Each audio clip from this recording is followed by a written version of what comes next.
हम इसलिए नहीं हो रहे कि हमारी 40 बिलियन की अगर इंपोर्ट है तो हम 84 बिलियन की इंपोर्ट है, हमारी एक्सपोर्ट 40 है 84 है। अगर आधे रेट हो जाते हैं कमोडिटीज़ के तो हमारी तो इंपोर्ट का बिल ही आधा हो जाएगा।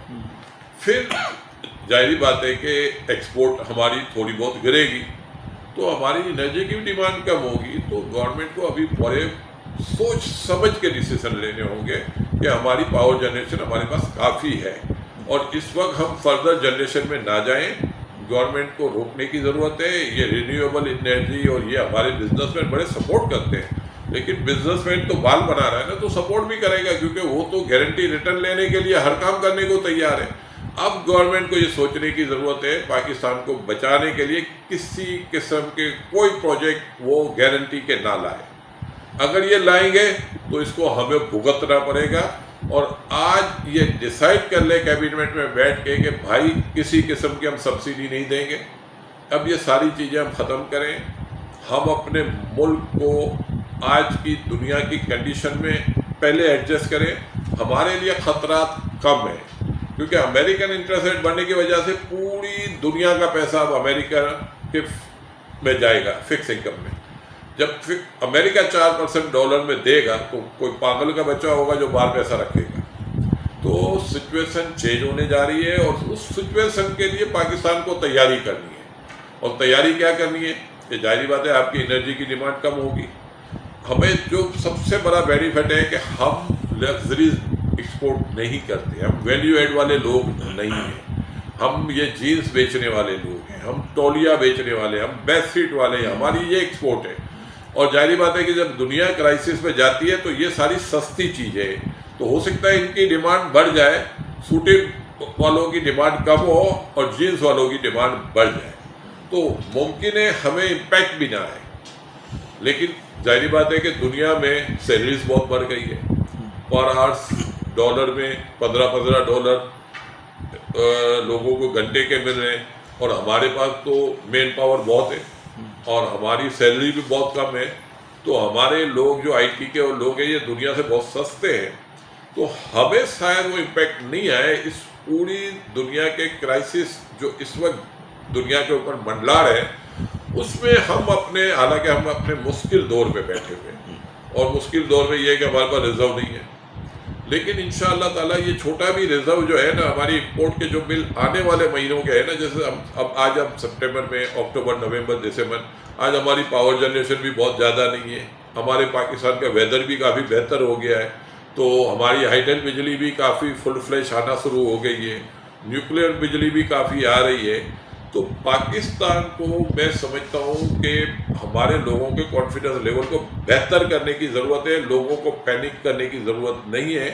हाँ, हमें इस वक्त फौरी तौर पे अगर ये गवर्नमेंट 3-4 बिलियन डॉलर अरेंज कर रहे हैं और अपने रिजर्व को बढ़ा ले तो ये हम मुश्किल टाइम से निकल आएंगे।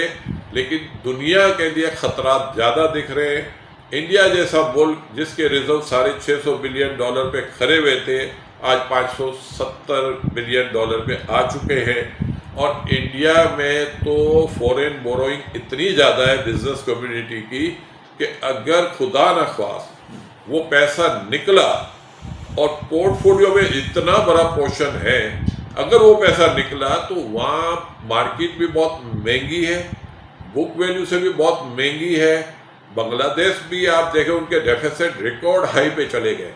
और पाकिस्तान मैं समझता हूँ कि अगर इंटरेस्ट रेट की पॉलिसी हमने ठीक कर ली और अगर ये कमोडिटीज़ की वजह से इन्फ्लेशन नीचे आ गया तो मैं ये समझता हूँ कि हम बेहतर कंडीशन में बहुत जल्दी आ जाएंगे। और इसके लिए ज़रूरी है कि गवर्नमेंट आपस में पॉलिटिकल लोगों को बैठना पड़ेगा, बैठ के मुल्क के इंटरेस्ट की बात करनी होगी। और अगर वो ये समझते हैं कि मुल्क के इंटरेस्ट के लिए हमें इलेक्शन भी कराने पड़े तो उनको करा देना चाहिए, क्योंकि इस वक्त सियासतदान को अपनी अना छोड़ के मुल्क को देखने की ज़रूरत है। इस वक्त दुनिया बिल्कुल पॉलिसी यू टर्न की तरफ जा रही है और पाकिस्तान उन पॉलिसियों का बेनिफिशरी हो सकता है, लूज़र नहीं हो सकता।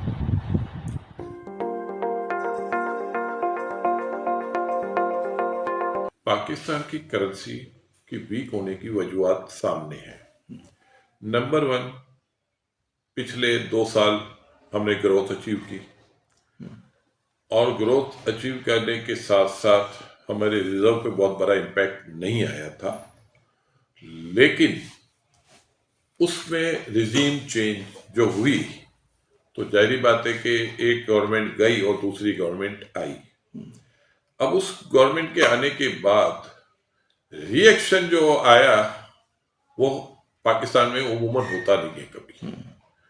तो उस रिएक्शन में जाहिर बात है कि उस पावर शो हुआ। अब वो पावर शो ने जो बताया कि जो इमरान खान था उसका ग्राफ निकलने के बाद भी बड़ा घटा नहीं, ठीक है ना। अब जाहिर बात है कि जो गवर्नमेंट नहीं आई वो अंडर प्रेशर थी, फिर 13 लोगों की कोलिशन थी, ठीक है ना। अब पाकिस्तान में ऑयल प्राइस बढ़ी जा रही थी, पाकिस्तान IMF पैकेज में जा चुका था। अब वो सारी कंडीशनें भी आपने मीट करनी है। अगर आप मीट नहीं करते, IMF पैकेज नहीं देता, तो डेफिनेट आपको बहुत बड़ा झटका लगना था कि आपके डिफॉल्ट होने के चांस बढ़ जाते। अब जाहिर बात है कि IMF से पैसे जब लेने गए तो पहले तो वो ख्वाबों में थे, अब वो नींद से उठ गए। ख्वाब की चीजें तो बंदा बर्दाश्त कर सकता है, हकीकत को बड़ा मुश्किल होता है बर्दाश्त करना। अब जब आपने उनसे साइन किए हुए कि आप स्टेट बैंक से बोरो नहीं करेंगे, अब आपके ऊपर शायद 37-38 अरब बिलियन डॉलर 1000 अरब रुपए का कर्जा था, और आपके रिजर्व गिर रहे थे, आपको मॉनेटरी टाइटिंग में जाना था, आपके इन्फ्लेशन के नंबर ऊपर आ गए थे, तो अब आप टाइटिंग में भी गए हुए हैं, इंटरेस्ट रेट भी आप बढ़ा रहे हैं, कर्जा भी आपने बोरो किया हुआ है, कंडीशन भी आपने मीट करनी है कि आप कॉमर्शियल बैंक से बोरो नहीं करेंगे। अब कॉमर्शियल बैंक से बोरो करेंगे, स्टेट बैंक से बोरो नहीं करेंगे। अब स्टेट बैंक से बोरो ना करने का मतलब आप नोट नहीं छापेंगे। तो ये नोट ना छापना हमारे लिए अचीवमेंट है, अच्छी बात है, लेकिन हम जो कि 7-7.5 हजार अरब रुपए बड़े रो धो के जमा करते हैं, अगर हमने अपने इंटरेस्ट रेट बढ़ा दिए जो कि इस वक्त 16% पे पहुंच चुके हैं, अब अगर हम 16% पे बोरो करते हैं, ये